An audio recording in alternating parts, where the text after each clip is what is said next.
If you get a flat tire, proper use of your tire service kit can get you back on the road quickly and safely. If equipped, the tire service kit is stored in the rear cargo area under the load floor.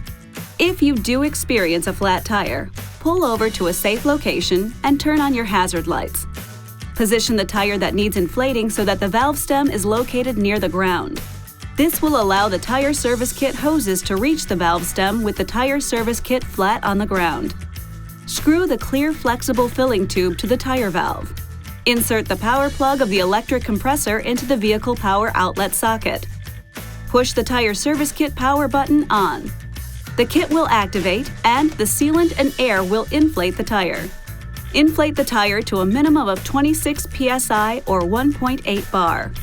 If the pressure is not at least 26 psi or 1.8 bar after 20 minutes, turn off and remove the tire service kit. Drive the vehicle 30 feet or 10 meters to distribute the sealant inside the tire.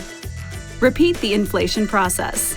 When the correct pressure has been reached, drive the vehicle for about 10 minutes. Stop the vehicle and recheck the tire pressure. If pressure is less than 19 psi or 1.3 bar, do not drive the vehicle. Contact an authorized dealer.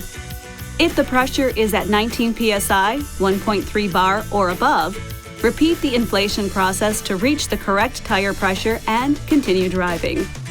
Peel off the warning label from the bottle and place it on the dashboard as a reminder to the driver that a tire has been treated with the tire service kit. Check the expiration date on the sealant bottle and do not exceed the speed restriction for the treated tire. This video is not intended to take the place of your owner's manual. For complete details and other important safety information, please see your owner's information.